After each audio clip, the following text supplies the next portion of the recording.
Muy buenas a todos, ¿qué tal estáis? Bienvenidos una vez más a Voces de Bronce y Hierro.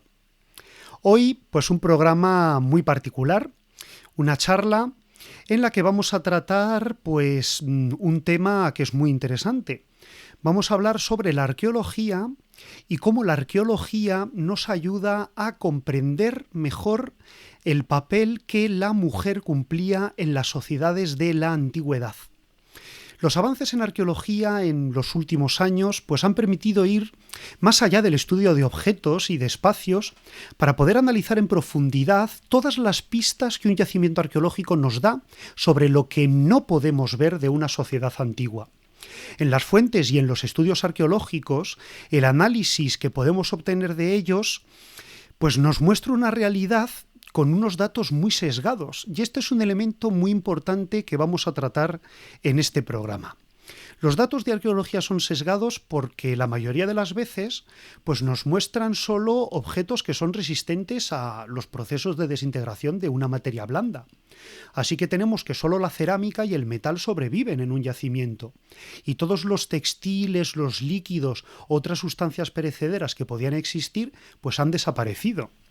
También los datos en arqueología son sesgados porque, como conservamos solo una parte muy pequeña de los objetos, pues no podemos percibir la realidad cotidiana de todas aquellas personas que no disfrutaban de esos objetos de lujo. Y así la mayoría de los vistazos que damos al pasado, pues solo están ofreciendo el punto de vista de una élite. Y hay una gran cantidad de población que es la gente normal, ¿verdad?, de la que apenas tenemos datos o muy poquitos. Pero también hay otro sesgo, y este es un sesgo cultural y que está en los ojos y en la mente de quien mira esos yacimientos arqueológicos. Ese último sesgo está en nosotros.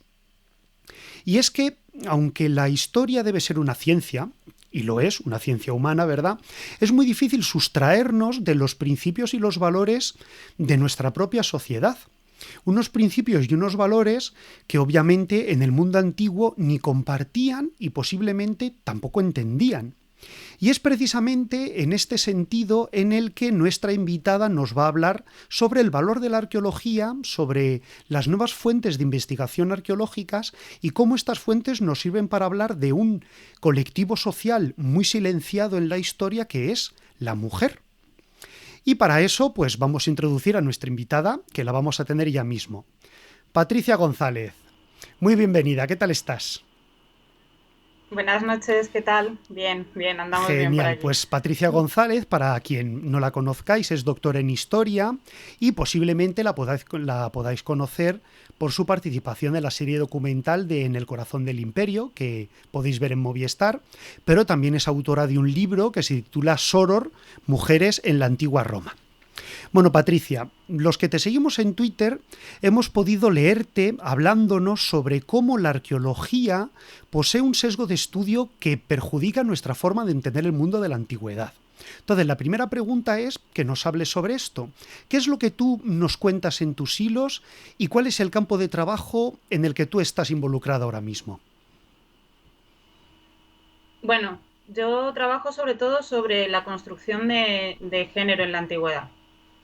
Y lo trabajo mucho desde la historia, las fuentes, y parece muy claro a veces que las fuentes están sesgadas. Es decir, la gente lee a Suetonio y a poco que lo leas ves que Suetonio tenía sus intereses y que nosotros hemos tenido nuestros intereses. Entonces, la historia de género, que es esa historia que estudia, que añade una nueva perspectiva, que es la de las mujeres también existen y hay relaciones culturales, sociales y dinámicas de poder entre hombres y mujeres, muchas veces está más aceptada que la arqueología de género. ¿Por qué? Porque la arqueología parece algo como mucho más objetivo. Es como si está, si no está, no está. Y a veces nos cuesta darnos cuenta de que también tenemos una perspectiva.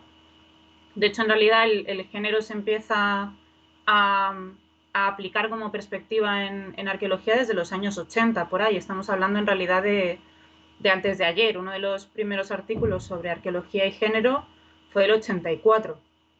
Es decir, yo nací en el 84. Yo nací más o menos cuando nace la arqueología de género y no Me soy parece tan que más vieja. de uno de los aquí presentes nacimos en el 84 y ese soy yo también. Yo nací en el 84. Claro, tenemos la edad que tiene esta perspectiva. Y la perspectiva de la arqueología de género lo que ha hecho es visibilizar ciertas realidades. ¿Por qué? Porque a veces siempre tenemos la coña de si no sabes lo que es el ritual. Eso se ha aplicado muchas veces a cuestiones que ignoramos porque decidimos ignorar. Es decir, para encontrar hay que buscar. ¿Qué pasa también en las fuentes? Podemos leer 1000 veces un texto y lo que no nos interesa no los vemos. Había un experimento que era que te pedían que en un vídeo en que se estaban pasando una pelota de baloncesto unos jugadores, contases cuántos pases había. Y en medio del vídeo salía la mascota del equipo, que era un mono gigante bailongo, haciendo así en medio del partido y al final te preguntaban si lo habías visto. Y muchísima gente decía que no. Y era un mono gigante bailando en medio de la pista. Claro, y esto nos pasa habitualmente, por cómo hemos ignorado, por ejemplo, los juguetes. ¿Cuántos juguetes se han atribuido a no? Figurilla ritual. Y es como, no, no, es un juguete. Se hizo también un experimento con un poblado de una de las naciones nativas americanas que se iba a trasladar y les pidieron, vale, dejadnos un día que lo estudiemos, os damos las conclusiones y comentamos. Creo que todavía se están oyendo las carcajadas hoy de, pero ¿cómo decís que esto es ritual si es el juguete del niño que estaba en la basura, por favor? Entonces, lo mismo nos ha pasado con las tumbas. Hemos ignorado el género y las dinámicas de género porque muchas veces hemos partido de nuestros propios prejuicios. Y esto solo hace muy poquito que se ha venido desmontando. Y el problema es que además esto es como una presa. En cuanto viene la primera grieta, ya aquello se desmorona muy rápido. Entonces han surgido muchísimos más ejemplos. Lo que pasa es que como siempre en estas cosas hay resistencias. Porque siempre va a haber alguien que te diga, no, no, es que estás ideologizando, es que esto no, es que esto... Y mucho desconocimiento. Pues los que te dicen, no, no, pero si esto se ve facilísimo. Pues no, no se ve tan fácil. Y de hecho no se ve tan fácil porque nosotros tenemos prejuicios y porque no todo sigue la norma. Es algo que no siempre tenemos en cuenta, que las sociedades son complejas, que tienen contradicciones y que la norma establecida tiene un montón de transgresiones. Y para eso está la arqueología de género, para aportar esa perspectiva. Pues precisamente muy al hilo de lo que nos estabas comentando, ya a micrófono cerrado te había dicho que tenía una pregunta, sobre todo para ir sentando conceptos y avanzar luego con unos ejemplos que tú misma nos diste. Hay un elemento muy interesante a la hora de analizar la antigüedad, y tú lo has comentado de pasada antes, que es la percepción del sexo y del género, que no eran exactamente iguales que ahora. Del mismo modo, a la hora de catalogar, por ejemplo, esqueletos en yacimientos arqueológicos, no resulta fácil determinar el sexo de ese esqueleto que se está buscando. Para ilustrar a todos nuestros oyentes e ir entrando en materia, y sobre todo a mí el primero, que a mí también me causa confusión, ¿qué diferencias hay entre lo que es sexo y lo que es género? Y cómo estas diferencias de percepción afectan al estudio arqueológico de las culturas de la antigüedad. Vale, aquí hay una respuesta corta y una respuesta Bien. larga.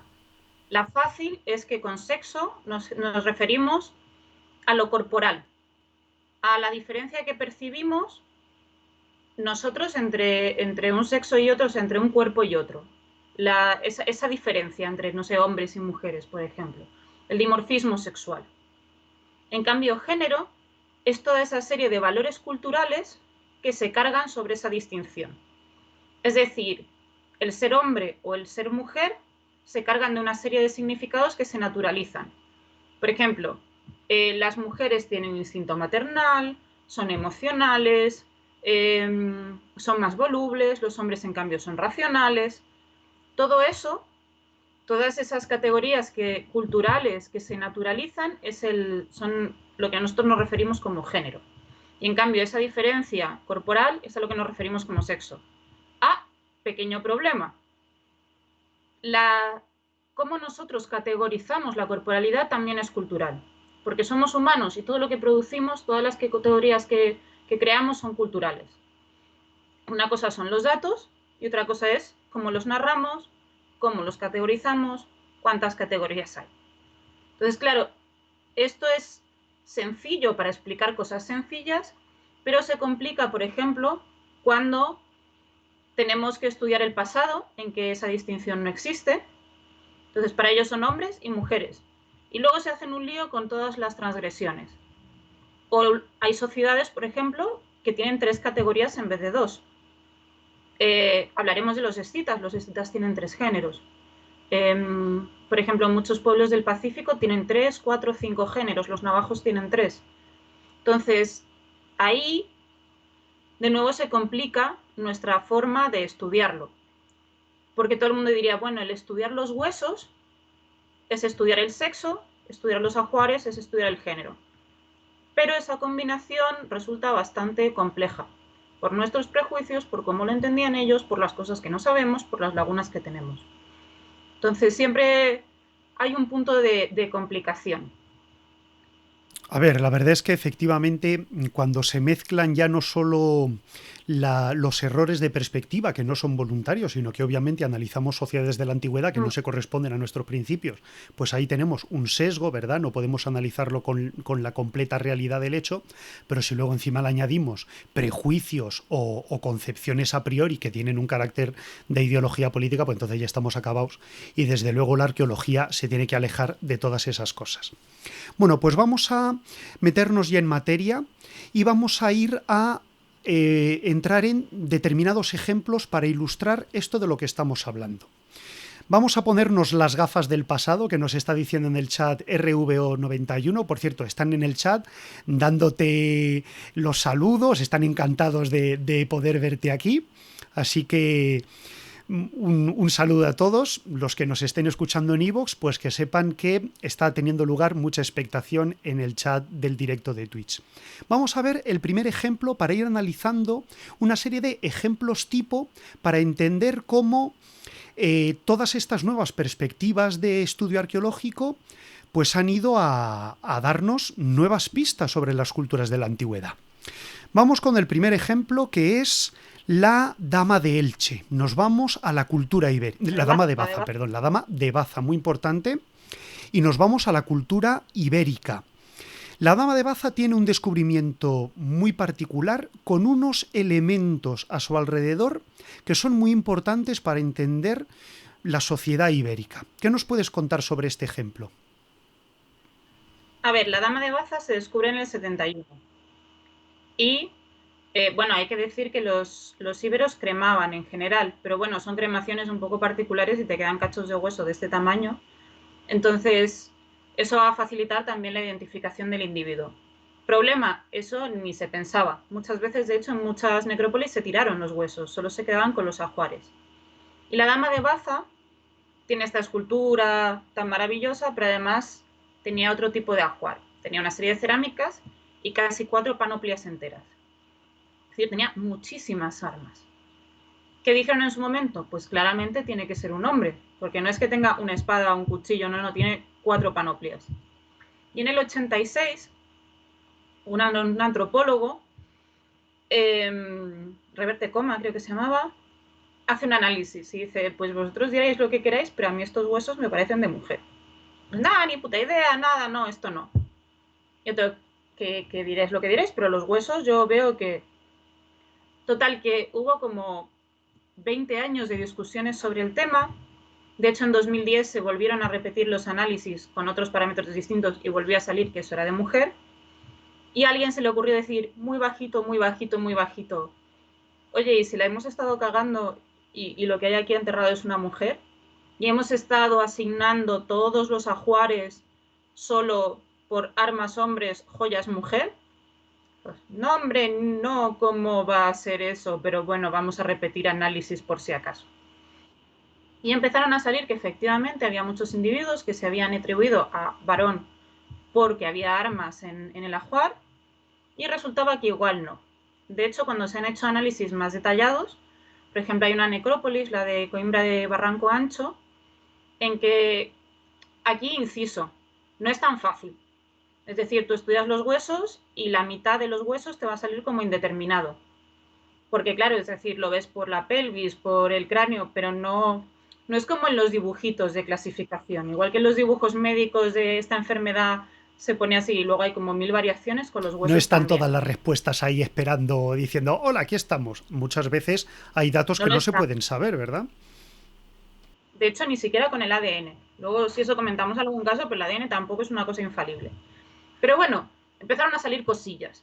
Y eso, en Coimbra de Barranco Ancho, cerca de un 10% de las tumbas con armas que se podía identificar el sexo parecían ser de mujer. Dijeron, joder, es que son muchas. Y dice, y los íberos, las mujeres no peleaban. Es decir, tenemos fuentes, hubiera salido en las fuentes romanas. Entonces empezaron a decir, igual tampoco todos los varones que tienen armas es porque pelearan. Entonces dijeron, es que a lo mejor es un ajuar de prestigio. Pero claro, ya no solo es que nadie se hubiera planteado que tumbas con armas pudieran ser de mujeres, sino que nadie se había planteado que el tipo que se enterraba con una panoplia pudiera no haberla usado jamás en su vida. Y que lo más cerca que hubiera estado de un arma hubiera sido tocarla con un palito. Y además, de hecho, empezaron a salir otras cosas. Y por ejemplo, en Cigarralejo hubo 2 tumbas en que el ajuar era claramente femenino, pero los esqueletos parecían ser de hombre. Y se dejaron como individuos femeninos, porque primaba el ajuar. Pero hay ahí una discrepancia. Y de hecho, claro, además empezaron a reestudiar los ajuares. Y de repente es que había ajuares que tenían armas y cerámica de cocina, o armas y fusayolas y tensadores. Entonces todo es más complejo. ¿Quiere decir que las mujeres guerrearan? No. ¿Quiere decir que todos los hombres guerrearan? Tampoco. ¿Quiere decir que esas mujeres con armas fueran consideradas hombres? No, no tiene por qué. Puede que haya individuos que se salgan de la norma de género con estos ajuares mixtos, o puede ser, o sea, hay cosas que no podemos ignorar. Tenemos que ver que también puede ser que ciertas tumbas nos estén reflejando ciertas transgresiones. Entonces, de repente nos dimos cuenta que había muchísimas cosas que nos estábamos perdiendo y que cuando estudiábamos más a fondo y aplicábamos una perspectiva y empezábamos a buscar, porque antes de esto a nadie se le había ocurrido el estudiar los esqueletos, de repente empezaron a salir muchas cosas que cambiaron completamente nuestra perspectiva. Y es eso, no solo en el mundo ibérico, pero en el mundo ibérico es muy claro porque ha habido muchos estudios y se ha avanzado muy rápido una vez que, pues eso, al pobre antropólogo físico le brearon.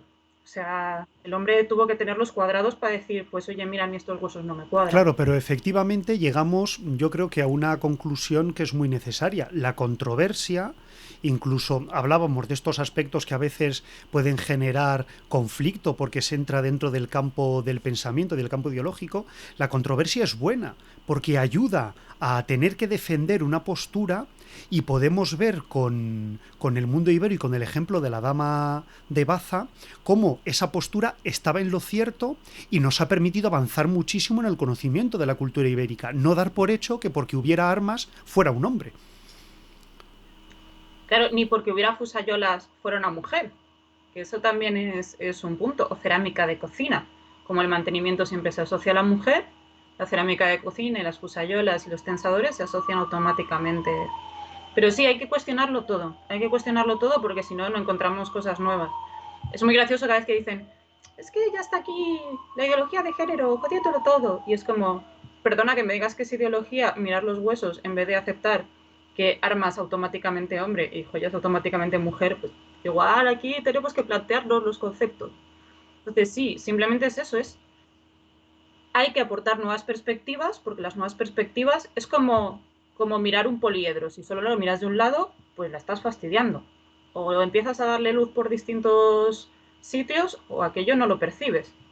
Pues precisamente hablando de mujeres y hablando de armas, podemos ir con el segundo ejemplo. Pasamos de la zona pues de la cultura ibérica y nos vamos al norte. Nos vas a hablar ahora de la tumba de Birka, que fue también pues un hallazgo arqueológico muy importante y además un cambio muy fuerte en la manera de percibir, en este caso ya las culturas del hierro escandinavo. Birka es un caso muy parecido al de Baza. Birka es una persona enterrada con un carro con caballos, con hachas, con espadas, con lanzas. Además tenía un juego parecido al ajedrez, es decir, un juego de estrategia. Con lo cual fue, pues claramente es un joven guerrero triunfador en su mundo y estupendamente masculino. Y alguien de nuevo dijo, igual no, igual no, y empezaron también a salir cositas. Además, eso se une a toda la polémica que ha habido. ¿Los vikingos tenían mujeres guerreras o no? Que claro, es un problemón, es como solo tenemos esas mujeres guerreras en fuentes que están muy cargadas de mitología, pero de repente te encuentras mujeres con armas, y ahí sí sea, mientras que en el mundo ibérico todo el mundo parece concordar en que, bueno, que las mujeres no iban a la guerra, o lo sabríamos, en todo el mundo escandinavo es más problemático. Es que no solo en el mundo vikingo tenemos momentos anteriores y momentos posteriores en que de nuevo nos encontramos estas mujeres con armas. Y no solo mujeres con armas, por ejemplo, hay un par de tumbas medievales y algunas de periodo romano, tanto en Finlandia como en Lituania y tal, en que las mujeres aparecen con la armadura entera, es decir, vestidas de soldados. Y ya eso es más complicado que sea solo un ajuar de prestigio. Pero es que además luego nos encontramos con otro factor, que es que en algunas leyes de Islandia y Noruega de esta época parecen hablarnos también de una situación que se ha dado también en los Balcanes. El que si una familia solo tenía hijas, pues podía cambiar a una de sexo para tener un hijo. Que todo era mucho más fácil si tenías un hijo. En los Balcanes se llaman las vírgenes juradas. Cada vez hay menos, porque aunque dan una oportunidad de transgresión, pues las situaciones han cambiado. Entonces puede que también tengamos este tipo de situaciones en un momento dado en estas sociedades. O no, quién sabe, que igual las leyes se están refiriendo a otra cosa. Entonces, de nuevo, tenemos un problema. Y en este caso, además, mucho más difícil de resolver. Porque así que sí existe la posibilidad de que haya mujeres yendo a la guerra, que parece que es... La sangre para las mujeres siempre es como la última frontera. Todo lo que implique sangre, batallas, guerras, es como que siempre es muy, muy problemático. Entonces vemos cómo se escapa más todavía de nuestros esquemas. Y además, en el caso de Birka y de la cultura escandinava, lo cierto es que la perspectiva que nosotros hemos tenido a raíz de esta especie de furor vikingo que tenemos en los últimos años con series de televisión, con una especie de cultura popular de lo vikingo, nuestra sociedad sí que ha estado más dispuesta a aceptar estas mujeres guerreras, ¿no? Y hemos visto en series de televisión a mujeres vikingas protagonistas y hemos visto pues que determinada estética vikinga pues también coincide con la mujer. Y es como que socialmente una mujer guerrera vikinga ha sido más fácil de aceptar que en su momento una mujer ibera no guerrera que tiene armas, pues porque de alguna manera, por lo que fuera, eso encajara mejor en nuestros esquemas mentales actuales. ¿Puede ser? Pero también ahí es la cuestión de cómo percibimos al otro. Es decir, cuando la alteridad hace más fácil la aceptación de la transgresión. Es como los romanos. Bueno, estos si son unos bárbaros pueden hacer cosas raras, pues porque son unos bárbaros. Entonces, como los vikingos son tan así como tan particulares ellos, y de hecho se ha romantizado mucho la relación del vikingo con la guerra. Pasa en Vikings, o sea, ver un vikingo cultivando la tierra o pensar en vikingos moviéndose para asentarse porque necesitan nuevas tierras, o vikingos haciendo de comerciantes, o vikingos siendo mercenarios pero por ganarse un sueldo, resulta mucho más extraño. Entonces tenemos una especie de visión muy, muy, muy idealizada de lo que es un vikingo, y ahí sí nos cuadra. Prácticamente porque tenemos la visión de los vikingos, pues eso, de ópera de Wagner. Entonces, es algo en que estamos alterizando muchísimo y eso nos permite aceptar más, porque al final a los íberos o a los romanos tal los vemos como más propios. Pero los vikingos son esa especie de sociedad que un poco lo acepta todo. Aún así también ha habido sus polémicas, porque también el tema de los vikingos es complejo porque luego ya encuentras otros temas ideológicos de política y de uso político Sí, ya la cosa se que pone, es sí, se pone complicado. ya mucho más peliaguda, es verdad. Pues hablando precisamente de la extrañez o de culturas que ya se alejan mucho más de nosotros, podemos ver un tercer ejemplo donde también tal vez nos puedas hablar de esos cambios de género que se pueden dar o de una perspectiva distinta al género que se pueden dar en culturas que tienen poco que ver con nosotros. Y tenemos un tercer ejemplo en el descubrimiento de la princesa Ukok. Un descubrimiento que muchos tal vez les suene porque era un cuerpo que se encontró, me parece que semimomificado, que poseía una enorme cantidad de tatuajes de una belleza increíble y que también pues ha demostrado estos cambios que existían respecto a las mentalidades antiguas y la nuestra. ¿Cuál es el caso de Ukok? Vale, en Ukok se encontró una tumba justo con esta mujer tan particular, eh, que además pertenece a una cultura, a una serie de pueblos, los pueblos escitas, que en general se nos hacen extraños. Siempre se ha dicho que son el origen de las Amazonas, por ejemplo. Tanto Heródoto como Hipócrates como las fuentes nos dicen que las sármatas sí combaten y en general las escitas es que son un pueblo nómada. Entonces, claro que montan a caballo y claro que cazan. Y se dice que es eso, mientras permanecen no casadas, se incorporan a los contingentes guerreros. Y claro, aparece esta mujer de Ukok tan con sus cuestiones, sus marcas de haber estado montando a caballo, con sus tatuajes. El caso es que hay una cuestión muy curiosa, es que en un momento dado se excava de nuevo en esa necrópolis y se saca una noticia de que uno de los cuerpos que se pensaba que había sido de mujer, resulta que no. Entonces Tom dice, ya decía yo, como muy hombruna parecía, si es que esto no, que ahí estáis metiendo la gamba siempre. Hasta que dicen, no, que a ver, que esto os viene de una confusión, porque la verdad es que cómo se citan las tumbas de la necrópolis de Ukok es confuso. Es por tumba, en la tumba citas el montículo y en el montículo citas la tumba en sí. Entonces, como eh, Alacac 1, montículo 1, tumba 2. Y se había confundido con Alacac 2, montículo 1, tumba 2. Y se estaban refiriendo a otro completamente distinto, a otra tumba completamente distinta, que eran un individuo adulto de 40 años y lo que se había pensado que era una muchacha de 16, porque habían visto los huesos y habían dicho, es un poco tal, pero parece mujer. Entonces se hicieron nuevos estudios y se dijo, no, pensamos que es un chaval. Es un chaval que está emparentado, deben ser tío y sobrino porque no son padre e hijo, pero es un chaval. Entonces, de nuevo, nuestros prejuicios, que estamos dispuestos a aceptar enseguida, no, se tuvieron que equivocar, ¿cómo es posible que haya mujeres con poder, mujeres guerreras? Y además aquí tenemos otro problema. Las fuentes griegas también nos dicen que los escitas y los sármatas tienen tres géneros. Que hay una especie de género, un tercer género sacerdotal, que los griegos consideran como intermedio. Entonces, claro, cuando tú buscas tumbas que solo vas a escribir a dos géneros, pero resulta que hay tres, vas a tener ahí un problema.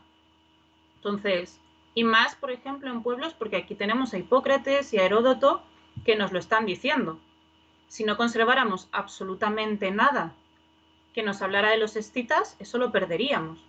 Entonces es muy complicado estudiar sociedades de las que no tenemos ninguna fuente porque nos perdemos estos detalles y nos los perdemos por nuestra propia configuración mental a la hora de estudiar los restos. A través del chat, que están, como digo, muy activos, han dado algunos ejemplos de la historia de la arqueología. Nos comentaban, por ejemplo, creo que Ruth nos decía que en los famosos sarcófagos fenicios de Gadir se hicieron análisis nuevos de los esqueletos y parece ser que en el sarcófago de hombre había una mujer y que en el sarcófago de mujer había un hombre. Yo había leído algo, pero la verdad es que los datos concretos de este caso no los conocía bien. ¿A ti te suena?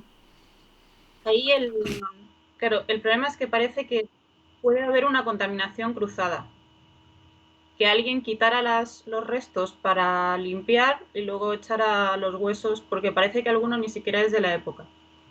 Entonces, que hubiera alguien que la liara y no dijera nada, como cuando se encontró nicotina en las momias de Egipto y era para desinfectarlos, les habían echado nicotina. Claro.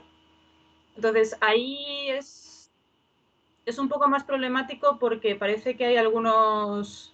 Puede haber habido en un momento dado un problema con la conservación. Que esa es otra. Hay veces, pues eso, igual que en el mundo ibérico decidían tirar los huesos a la basura, pues y ahora no tenemos. Son cosas que pasan. O sea, el último dodo ese que está expuesto en Oxford, te tienen que decir que en realidad solo queda en original el pico y parte de las patas, porque a uno de los bedeles haciendo limpieza dijo, y el pajarraco este, y lo tiró a la chimenea. Entonces llegó alguien y consiguió rescatar los restos. O sea que hay... Siempre hay que tener también eso en cuenta, pero hay otros ejemplos. Y hay ejemplos de... Es que no tenemos ni idea de qué pasa. Hay en algunos que vemos muy claro nuestro sesgo. Por ejemplo, hay una tumba en Inglaterra que parecía, el ajuar parecía claramente femenino, hacen un análisis de ADN que ya es de coña que podamos saber mejor qué comían, que se puede saber por los isótopos, que la identidad que tenían. O sea, vamos a saber si comió pescado toda su vida, pero no qué identidad tenía. El análisis salió XY. ¿Qué pasa?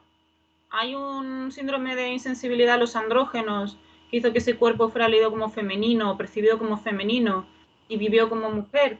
Hubo un problema de que los romanos decían, bueno, en caso de duda adscribimos al género que más parezca que cuadra. ¿Hubo algún otro tipo de asunto? Pues no lo sabemos.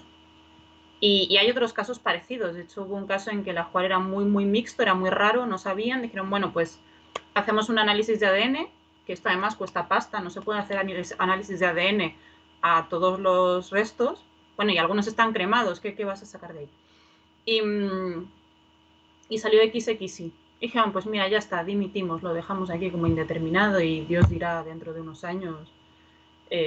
Pues eso, hay muchas veces en que solo podemos saber que nuestra visión y las lagunas nos ofrecen un ramillete de posibilidades y es muy poco honrado apostar seguro, seguro, seguro por una o descartar otra seguro, seguro, seguro que no.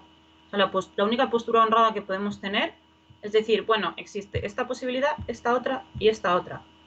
¿Qué pasó de verdad? Pues no lo sé, porque como la señora, señor o tal estaba muerto de hace 2000 años, pues no lo puedo Claro. contar. Nos cuenta Itineratur otro ejemplo de estos que estamos viendo, que es la tumba de Suontaka.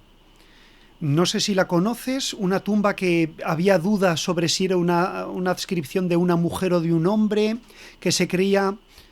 Sí, creo que es finlandesa Sí, que tenía una espada, ¿no? Sí, sí, es mm, una, además es medieval, con lo cual es como uno diría, bueno, en medieval ya parece que los roles de género están más claros. No, esto pasa siempre. Y esto pasa en el siglo XVI, en el XVIII, en el XII, entre el 1000 y el 1300, si no recuerdo mal. Y es eso, es una mujer que aparece vestida de, pues eso, su ojo femenino y con una espada. ¿Qué pasó? ¿Era un regalo de su marido que la quería mucho y le puso la espada? ¿Era su espada porque la había usado? ¿Era su espada porque es una cuestión de prestigio? Pues no lo sabemos. Pero sí, sí. Se, muchísimos dolores de cabeza con estas cosas en que no te cuadran, no te cuadra bien ninguna explicación. Entonces, de nuevo es eso, al final. nos dice Pero sí, sí. Erlenges que en algunas culturas las personas transgénero tienen identidades especiales. Yo recuerdo que el equipo que estuvo excavando la Bastida de Totana y la Almoloya, el equipo de LUL, creo que son de la Universidad de Barcelona, escribieron un estudio sobre los enterramientos en el Argar, donde parece ser que había unos códigos muy concretos a la hora de enterrar a estos individuos y que analizaban cómo había esqueletos de sexo femenino que sin embargo eran enterrados con ajuares completamente masculinos y se hablaba sobre esta capacidad de las personas transgénero. ¿Qué nos puedes hablar de este tema que ha surgido también aquí en el chat? Claro, es que es una posibilidad que no podemos negar. Porque cuando ya tenemos, claro, es que es lo que pasaba con las sármatas. Tenemos fuentes que nos dicen que hay tres géneros o que hay fluidez de género en algunos casos. En el Argar no lo sabemos porque nadie nos habló del Argar. No tenemos esa posibilidad. Entonces tenemos que abrirnos a que su configuración del género fuera diferente a la nuestra. Y de hecho, en muchas culturas tenemos, es decir, en Grecia y en Roma, que son binarios a más no poder, tienen, eh, tienen fuentes que nos hablan de, pues, de cambio de sexo, así repentino, porque sí. Una señora que su marido se fue mucho tiempo y hizo ¡puff! Y le salió un pene. Entonces cuando volvió el ¿Qué marido cosas pasan? dijo, mira, en realidad no. Fue, ¿qué cosas pasan? En realidad yo me quiero meter al ejército y me voy por ahí. Y te lo recogen y son fuentes médicas, no son fuentes, porque luego hay fuentes mitológicas que recogen esa concepción. Igual pasa con Heliogábalo, no sabemos si es una cuestión religiosa, es una cuestión de que de verdad se autopercibía como mujer, de verdad, o es simplemente sujétame el cubata que voy a decir de él lo peor que se me ocurra. Los Gali, los sacerdotes de Cibeles, en todas las obras escritas que tenemos, se nombran en femenino y sabemos que se castraban. Entonces, si lo negamos, incluso cuando tenemos fuentes que nos hablan de ella, o sea, de estas posibilidades, pues nos pasa más cuando estamos estudiando sociedades de las que no tenemos fuentes escritas. Pero es una posibilidad que tenemos que tener en cuenta, porque no sabemos, es como en la prehistoria, no sabemos qué configuración de género tenían. No sabemos si era binario o no era binario, si había esa posibilidad de fluidez o no. Con lo cual es muy poco honrado, de nuevo, no tener en cuenta ciertas posibilidades. Es un tema complejo porque efectivamente ahí entramos ya en un campo que nuestra sociedad actualmente pues tiene un elemento de discusión, ¿verdad?, de debate, pero que en sociedades antiguas ese debate no existía y la manera en que ellos percibían esas realidades eran completamente distintas. ¿Podemos tener más ejemplos en los que veamos estos cambios de identidad de género, una forma no actual de entender esta división de las personas, de los seres humanos? Creo que en realidad ejemplos, o sea, si vas rebuscando hay más de lo que parece. Pero de nuevo es que hay que buscar. El problema, como siempre, es que como no coinciden las categorías, muchas veces pues no sabemos.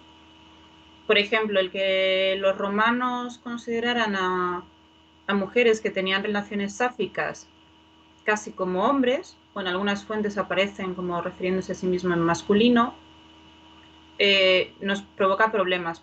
¿Por qué? También es que al final en Roma el que la orientación se base más en el género propio que en el ajeno, nos da los problemas de que las categorías son muy flexibles.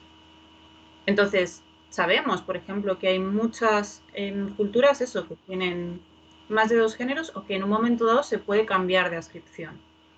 Hay ciertos grupos humanos en África, por ejemplo, en que las mujeres, cuando pasan la menopausia, pueden legalmente pasar a ser consideradas casi como hombres y tomar esposa.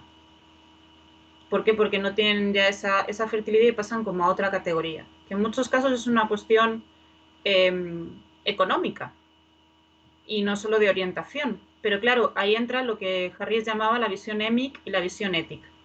Es decir, la visión emic es la propia visión que da una cultura de sus costumbres, cómo yo explico lo que me pasa, lo que soy, cómo me siento y por qué hago las cosas.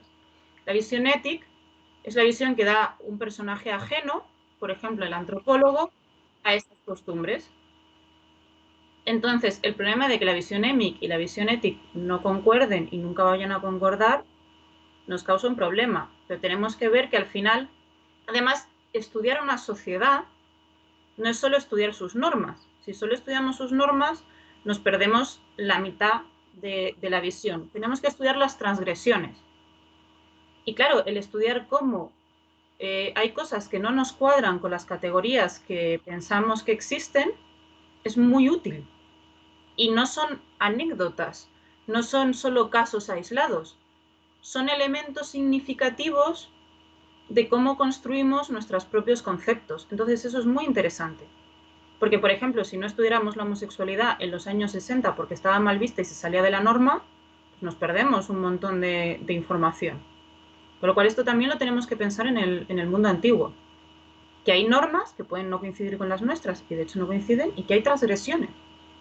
Y eso es importante que lo tengamos en cuenta cuando estudiamos el pasado, que a veces parece que la arqueología y la historia solo como que estudia como si todo se ajustara a la norma, como si Los únicos delitos que pudieran existir es que alguien mata a otra persona o alta traición, pero del resto nos No, desde olvidamos. luego. Y eso Nos no es pregunta así. Bajari a ver si nos puedes especificar un poco más cómo es esto del género intermedio entre los escitas. Si nos los puedes explicar un poco más para que lo entendamos, porque es un concepto que resulta complejo a nuestro entender.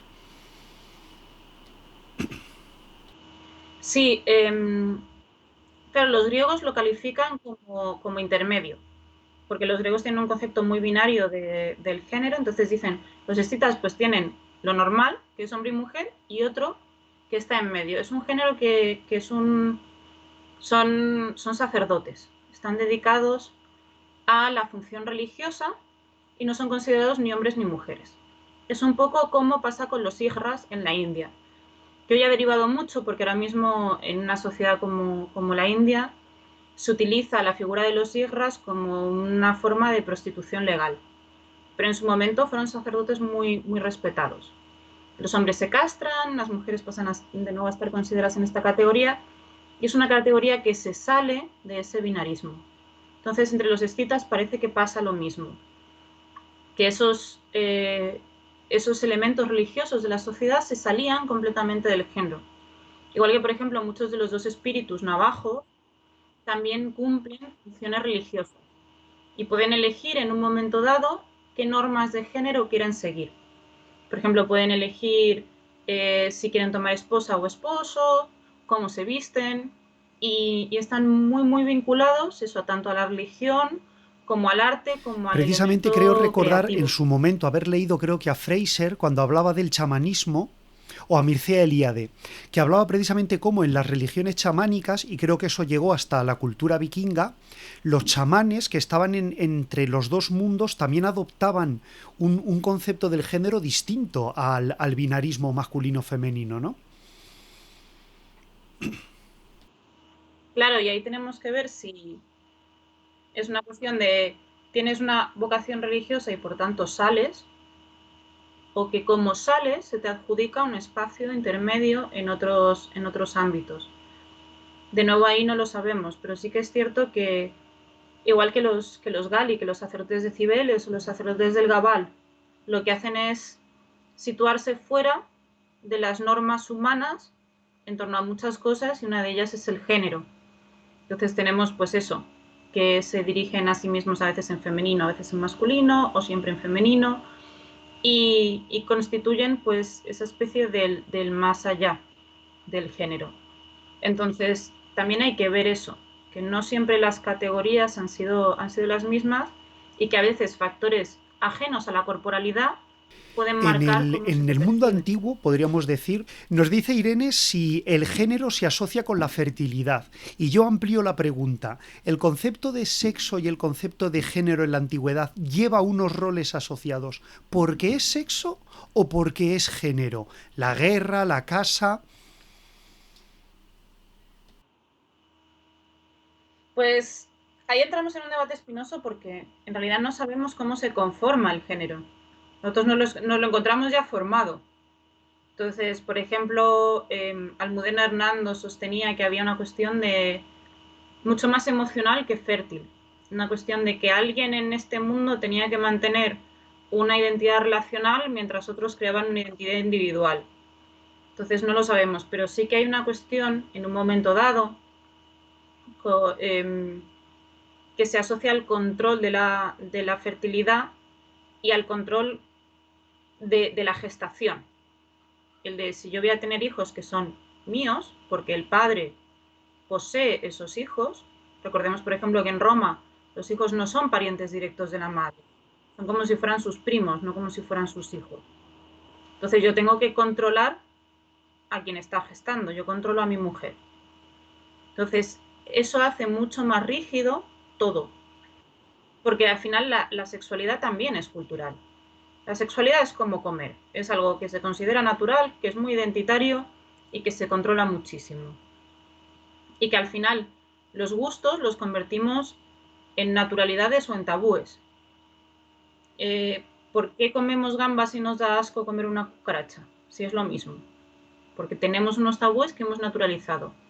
¿Sabemos por qué hemos llegado a tenerle asco a comer cucarachas? No, solo nos encontramos con eso formado. Entonces, sí, evidentemente, cuando ya tenemos fuentes, el control de la fertilidad es muy importante.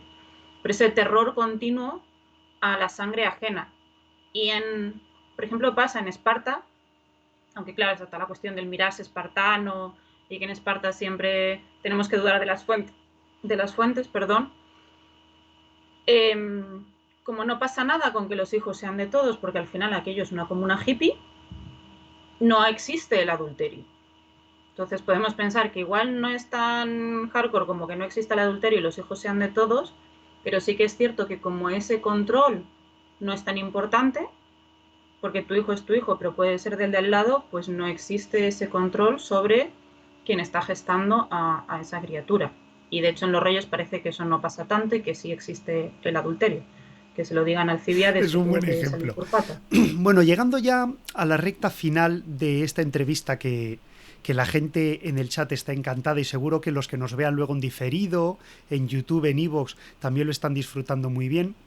Yo llego a la conclusión ya de preguntarte, ¿la mujer en la antigüedad está infrarrepresentada en las fuentes que nosotros podemos leer? ¿O está infrarrepresentada porque no hemos sabido leer lo que las fuentes nos pueden dar? Ambas cosas. Y eso es el problema, que la combinación es letal.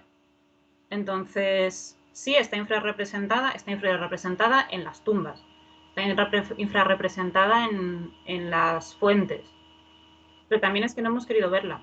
Y junto con las mujeres, por ejemplo, los niños. Es decir, lo de la historia de la infancia también es. Entonces, tenemos que empezar a saber buscar. Y por eso es tan importante aportar una perspectiva como es la de género.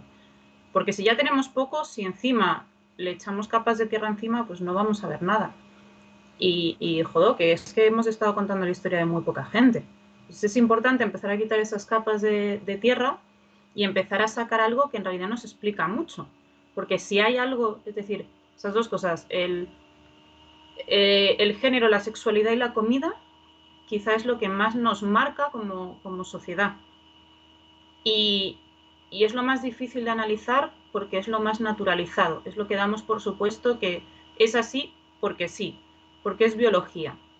Entonces es importante cambiar la perspectiva, empezar a sacar el concepto de esto es lo natural del camino y no hay nada, así que no busco y empezar a buscar y a analizar y a deconstruir y a preguntarse. Porque al final eso es lo importante. Si no nos preguntamos, no Si al vamos a ninguna final parte. el preguntarse, el ir más allá y el intentar romper determinados tabúes, el hacer preguntas para poder continuar avanzando en nuestro conocimiento de la antigüedad, es uno de los caminos que la ciencia histórica tiene para que podamos conocer a estas gentes que nos antecedieron y que desde luego yo creo que en eso todos tenemos que estar de acuerdo, vivían en un mundo, concebían el mundo de una manera que no era la nuestra. Por lo tanto, nuestra manera de entender el mundo no nos puede limitar a la hora de entender sus formas de entender la realidad, ¿verdad? En el comer, en el sexo, en la vida cotidiana o en actos históricos mucho más relevantes, ¿cierto? Pues sí, ¿verdad? Me parece una buena conclusión. Claro, al final Quemémoslo todo y la empecemos de historia nuevo. es una Vamos historia a empezar a humana. mirar de nuevo. La historia es una ciencia humana y requiere una perspectiva humana y los cambios de nuestra propia mentalidad también pueden ayudar. No son malos, sino todo lo contrario, son positivos para ayudarnos a avanzar en el conocimiento de nuestros propios antepasados. Y ya sería Bien, triste seguir haciendo historia como en el efectivamente. 19, que no sé. Igual No, ha desde pasado el luego la tiempo y arqueología podemos ya no es hacer como el cositas 19, nuevas. donde en el 19 la arqueología era coleccionismo, ¿verdad? Y la historiografía tampoco puede seguir centrándose en reyes y hechos de batallas que, como decíamos al principio del programa, pues en realidad son un agujerito muy pequeño de la vida real de las personas de hace 1000, de hace 500 y de hace 10.000 años también, ¿verdad? Patricia González, ha sido un absoluto placer tenerte aquí en este programa, oír tu voz y que se una a estas voces de Bronce y Hierro. Agradecerte enormemente pues la oportunidad de tenerte aquí en el programa, de poder haber disfrutado de tu sapiencia y de lo que nos tienes que decir y lo que las nuevas investigaciones tienen que aportar en el campo de la arqueología. Te dan las gracias desde el chat, están encantados, desde luego que sí. recomendar desde aquí tu libro Soror, la mujer en la antigua Roma, para que nos adentremos en este mundo de las mujeres romanas, que es pues un mundo también muy interesante de estudiar y de conocer.